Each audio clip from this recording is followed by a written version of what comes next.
We've been named by 3 organizations as the most exclusive, hard to get into private members club in the world. They've turned down 72 families, including 9 billionaires. Charlie Garcia, a West Point graduate, decorated combat veteran, entrepreneur, and trusted advisor who has led at the highest levels of government, business, and philanthropy.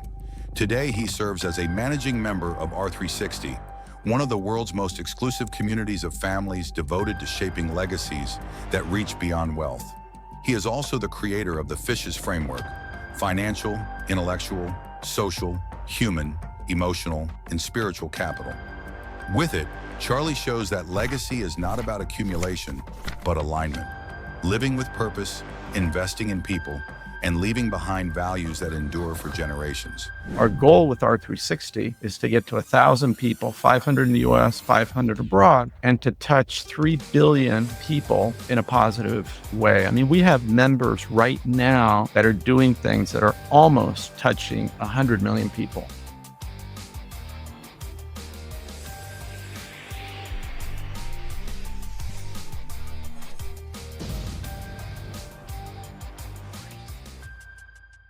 Oh man, so we're live. Hopefully you guys are happy to see us. And if you're not, you should be, because this is going to be an amazing conversation. Today we're going to be talking about using fishes to create a lasting legacy. When most people talk about legacy, they focus tends to be on wealth, but true legacy is about much more. It's about principles we live by and the impact we leave on others. That's why I'm excited with today's guest. Charlie Garcia is a West Point grad, decorated combat veteran, entrepreneur, trusted advisor, who has led the highest levels of government, business, and philanthropy. Today, he serves as one of the managing members of R360, a private community for ultra high net worth entrepreneurs and families who are committed to building meaningful legacies. He's also the creator of the F.I.S.H.E.S framework. It's a set of guiding principles that has helped countless leaders align their values with their vision and lasting impact. Charlie's story bridges military discipline, entrepreneurial success, and a lifelong commitment to service. He brings not just wisdom, but lived experience to the questions of what it really takes to create a legacy that endures beyond money and into meaning. Charlie, it's an honor to have you on today. Thank you so much for making time, man. Thank you, Jerome. When I saw you on my schedule today, I had a big smile, and it's great to be back with you. Yeah, man. So Charlie and I got to hang out in Miami a few years ago, kind of by chance. We sat at the same table. He told me about this really cool book he was working on and how AI is influencing it. Let's talk about the book right off the bat, man, because that thing is interesting. And I know you're getting ready. You're getting close on it. So let's talk about the book real quick. The book is done. I actually have 24 chapters of book 2 because it's a series, and it's going through the editing process. The most prolific writer probably in the world is Stephen King. There's probably maybe 2 or 3 days he's not writing, but he'll tell you that of that entire year, 1/3 of his time is spent editing. And I took a break over the summer. The book started at 163,000 words, and when I was done, 118,000.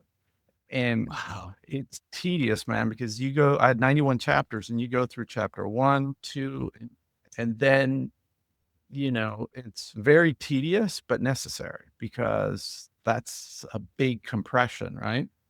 And it was the 4th time that I edited the entire book. It's been a 3.5-year project of love. It's my conception of the origin story of Satoshi Nakamoto, the founder of Bitcoin. And it takes readers all over the world because his parents were religious scholars working for the State Department. And they were in Egypt and Israel and China and Japan and Brazil. And it opens in St. Petersburg, Russia. And so it's a really cool story. It's the Da Vinci Code on steroids. It would make Dan Brown's story look like a bedtime story compared to what you're going to read here. So, and it's going to be very controversial for a lot of different reasons. I won't give those things away. Right now, it's out to about 10 readers. So I'm looking for readers that enjoy thrillers. My wife likes romance. She's not the right one. Not what she likes to read, but if I can get 10 thriller writers, and if they all tell me, you know what, the middle kind of sags or this character is kind of weak, then I'm gonna have to go back to the drawing board. Guys like Dan Brown, when he writes, he has like 7 editors, Wow. managing editor, a line editor, a religious editor, a copy editor, the legal editor, and they're looking at everything, and they have 20 years of experience each. So it ends up being his work, but it gets so polished and better by all of these editors that know what they're doing. So I don't have that. So I have to figure it out. But yeah, I'm excited about getting that out into the world. I have a new website, which it's live, but I haven't told anyone about it yet. So you Come are on. the absolute first. The exclusive. I got to get it ready by the time this comes out. So hopefully this will be out in a few weeks. But it's charliepgarcia.com. You'll see the book there, the cover, my story.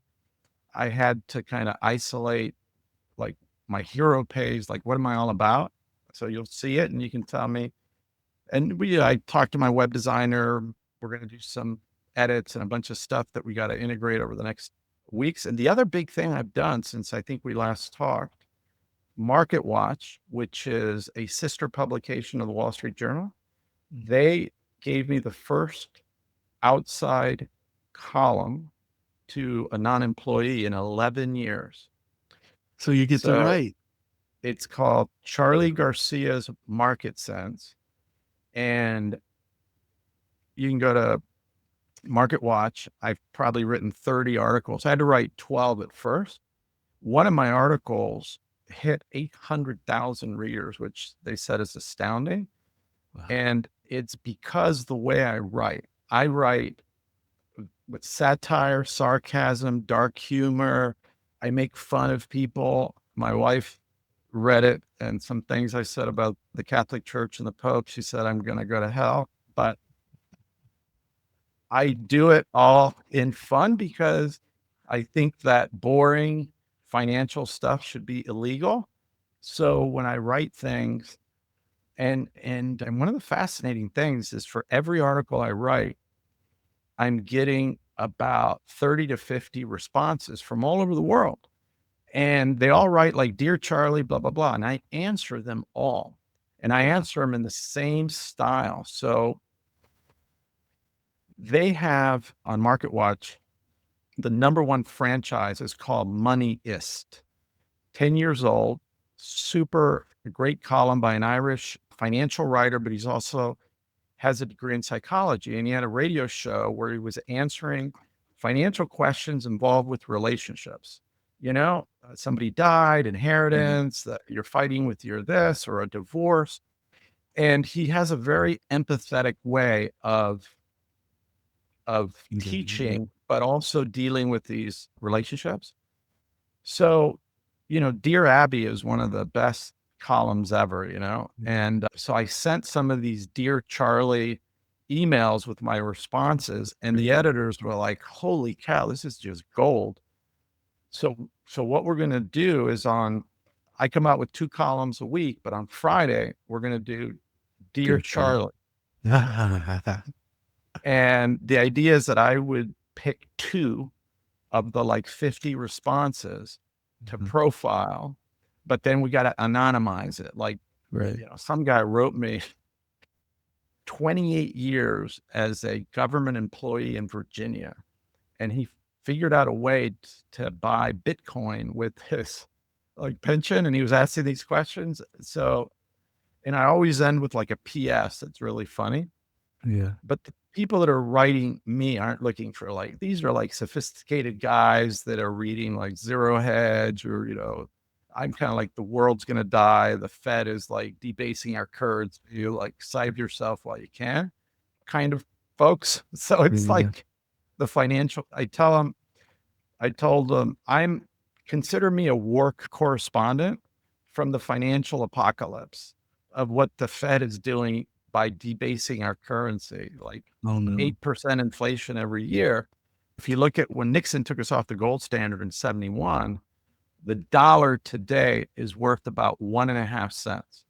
98.5% Eroded. debasement. So if you like fell asleep for 50 years and you were a millionaire and you came back, it's like, sorry, dude, you know, you got about, 12 grand in your pocket. That's about all that that million can buy today. Not, This, and back in 72, you could get gas for 39 cents and the top of the line Mustang was 2,900 bucks, yeah, 71. Like, you know, that's not today's world. no, it's not, So, and all been debasement. So that's the kind of stuff I love to poke fun at all these people and write about. so this is next chapter, third mountain for you. You had a career in financial services.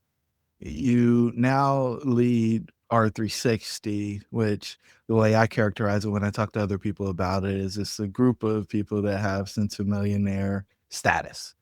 And they also have a desire to make a positive impact on the world in some way, shape, or form. And it's this eclectic group of people who are focusing on or using the F.I.S.H.E.S network. And, it's a basically a 3-year program where it's peer mentorship. We Now, say it's lifelong. It's a lifelong journey in 3-year chunks. You're trying to master. You want to have a flourishing family by mastering the 6 forms of capital, which are financial. Yes, the money you have in a bank, but it's also intellectual, social, human, emotional, and spiritual.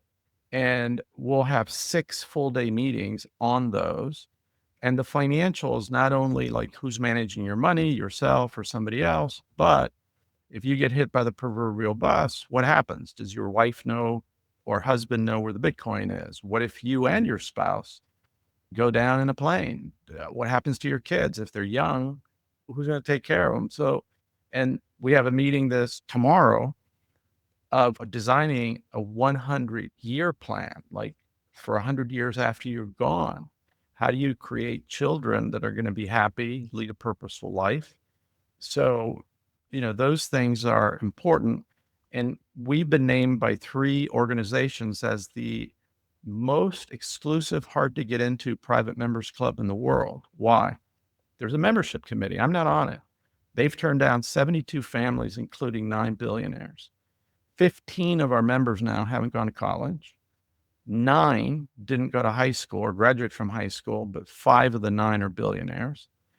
And the values is what they're looking for. Generosity of spirit. The 15 people that didn't graduate from college, and especially the ones that didn't graduate from high school, many of them were just scarred by poverty at a young age. I mean, poverty that none of us have gone through. And something clicked in their head like, no freaking way, I'm not going to be poor. And they went off to create great wealth. But at the same time, a lot of negative things happened there as well. And now they really want to use their wealth and their family to create a legacy in the world, be a force for good. Our goal with R360 is to get to 1,000 people, 500 in the US, 500 abroad, and to touch 3 billion people in a positive way. I mean, we have members right now that are doing things that are almost touching 100 million people. It's just, we pick those people. 80% of them are first time entrepreneurs, 20% in growing are first or second gen. We have a 37-year-old couple that are in like 500 nursing homes because they're in this, the grandfather passed, was misdiagnosed and was really close to this kid. And when that happened, he was so upset. He didn't want that to happen to anybody else. So he decided mhm. to become a doctor. And then he graduates and he goes into a specialty I didn't even know existed, which is managing hospitals. And he wants to manage nursing homes. So now he's in 500 nursing homes, growing 50% a year. He's like this little Da Vinci. And his wife is an incredible lawyer that keeps everything working. And they had a massive exit. And what they have left will probably exit in 3 or 4 years. And by the time he's 41, he'll be a billionaire. And he then wants to make a massive impact in the world. I'm going to have dinner with him and his wife in Miami tonight. And, you know, you think you've done a lot in your life, and you meet these couples and you go like, man, I gotta really game up. But it's really showing that, and they want to have kids, they don't have a family yet, and they really want to create an incredible legacy. And she's an immigrant, and they know how fortunate they are. Neither one of them came from money, but they want to really be a force for good in the world. And that's the type of people we're looking to attract. And then we have a lot of second gen, that they'll take a business from their parents that's worth 10 million and they grow it to 100 or 200, or a new member just joined and it was his in-law. So the father-in-law had no one that wanted of his kids to take over the business. He had all the skill set. He went into the business, grew it, sold it, and now he wants to do something great in the world that, you don't have to think about the financial part, but most of these are type A people that are like, okay, what's the next mountain I want to climb? And I know one of the things that you do, which you're so good at, is how do you help these folks get a purpose? Some of them are so tied their identity to their company. When their company is gone, they get depressed, and it takes them a while to kind of figure out what to do next. If they figure that out before, and a lot of them, as you know, later it's like, man, if I knew this was going to be so fun doing this, that, and the other, I would have sold my company a long time ago. Mhm. Right. And some of them become venture philanthropists. They'll find one or two causes they really like, and they may have like a $5 million budget, and they're like, hey, I'm going to give you 5 million in one shot. I want to go on your board, but I'll do it if you agree to X, Y, and Z. And 3 years later, they're a $20 million nonprofit impacting 4 or 5x of the people. And then they've taught them all their entrepreneurial know-how, and then they go find another one and another one and another one. And they're having a blast because they're using their business skills in the nonprofit world to help impact people that they are super passionate about, whether it's taking plastics out of the ocean, whether it's, feeding the hungry, whether it's, stuff to do with criminal justice reform, whether it's stuff overseas. And ultimately, that's where we are going, because I want people to be able to come to the website of R360, r360global.com, and see today we're touching 400 million people in all these different areas, and keep our eye on, hey, we're here at the end of the day to be a force for good in the world and to show people of wealth and families of wealth that, yeah, take care of yourself, take care of your family, but make an impact, create a legacy, make it mean something. And of course, the things that I'm interested in, women empowerment, military values, Boy Scouts, Girl Scouts, entrepreneurship, are not the things that my wife and my kids Right. want to do. If you want everybody on board, you got to do a little bit about what everybody, wants to do. And, getting my wife to do anything or my kids that are adults is always a negotiation, a good thing. I treat them as adults. They're not my Yeah. employees. So I get reminded all the time. So the R360 has programming for the kids as well. So can we talk a little bit about that? Yeah. Because I think that's We, valuable. yeah, we have a Rising Leader program for adults. Just this weekend, all our R360 members with young families got together in Boca Raton, and we always have a service component. In May, the Rising Leaders had their own like event, no like parents allowed.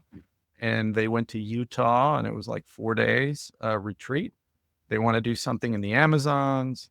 A lot of our trips, we can take our rising leaders on the trip. I did a spiritual retreat in India in May, and I took one of my 3 daughters. So yeah, it's a family thing. We also invite the spouses to 1 or 2 meetings a year. And the spiritual meeting is cool because, we have Christians and Jews and Muslims and Hindus and everything, Buddhists. And we have people who are not associated with any religion, they're just spiritual. And we have others that we don't have that many atheists, but it's cool. Like most people believe in something bigger than themselves. So there's a Muslim doctor. He and his wife, I've been on a 2-year journey, read the entire Quran, and he's really taught me things, and I've been teaching him. And every year he goes on Ramadan to like Saudi Arabia to walk around the Kaaba and does the Hajj. And I said, hey, could I like get permission to go with you one year? And hey, maybe I'll do that. Who knows? But it's pretty cool, the stuff that you've learned. I learned, the whole novel was at the end of the meeting, you say, based on what I've learned today, these are the things that I'd like to do between here and the next meeting. And they do hold you accountable. So behind me, I have an electric guitar on the wall to remind me that I said I was going to learn to play at least one song, because at the at the holiday party, I'm supposed to get up and play a song. The holiday Because party's a good time, man. I still yeah, remember my so conversation with Angel Alvarez yeah, there. yeah, we're Um, planning it now, but that is kind of, they hold you accountable. I go to 3 meetings every, like, because we have 3 groups in South Florida. So my first meeting, I'll have like 3 things, but then I get a couple more. And the next thing you know, by the 3rd meeting, I got like 7 things I'm committing to, and it's recorded. So I have to not be as ambitious and maybe look at the 7 and say, I'm only going to do 3, but it's not my personality. I think, I still think I'm Superman, but I'm not. So, but I have 3 grandkids in the Washington, D.C. area. So I'm looking to get a group up and running by October, November in D.C. And we hit the minimum that we need, which is like 7. And people are flying in from like North Carolina, New Orleans, gentleman that you introduced me to, Virginia, D.C., Maryland. So I'm excited to, when I go to a Dallas meeting, it has a very different feel than Austin or Miami or New York. We have members now in Taiwan, in Buenos Aires, in the UK, Switzerland, Canada. We're not building international yet. We're about to let in somebody in Mexico that wants to help us build Mexico, and are talking to a potential Canadian partner that wants to build Canada for us. So it's exciting. It's so, it's getting away from you. When at the spiritual retreat, there was a woman that came in from Kenya, and she was like, oh, R360. I have a friend in R360. And I'm like, oh, who's that? And I'm like, nah, never heard of him. No, I don't think so. She says, no, he told me he was in R. No. That night I went to the database, like, hey, I better check. And sure enough, the guy is in the database. The next day I had to say, I'm so embarrassed.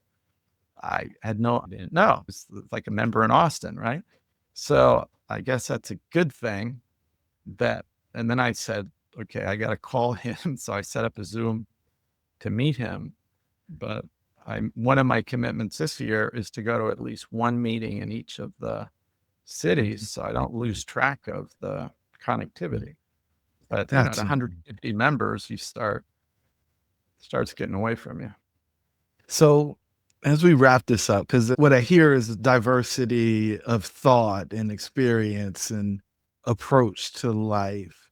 There's so few people that are going to qualify to be members for R360.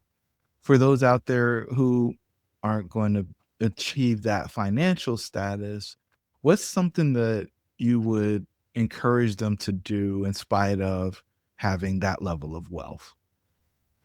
Look, you have to know what your life purpose is. I'm a man of faith. And if you read Matthew 25:14, it's the story and the parable of the master who leaves and gives one of his servants 5 talents, another 2, another 1. And 2 of the servants double it when he gets back, but the third hides it in the ground because he was afraid of losing it. And it's a parable that Jesus tells, and it's the only time in the entire Bible that he loses it, gets so pissed off that that guy is going to go to like the darkness of hell and his teeth are going to be gnashing.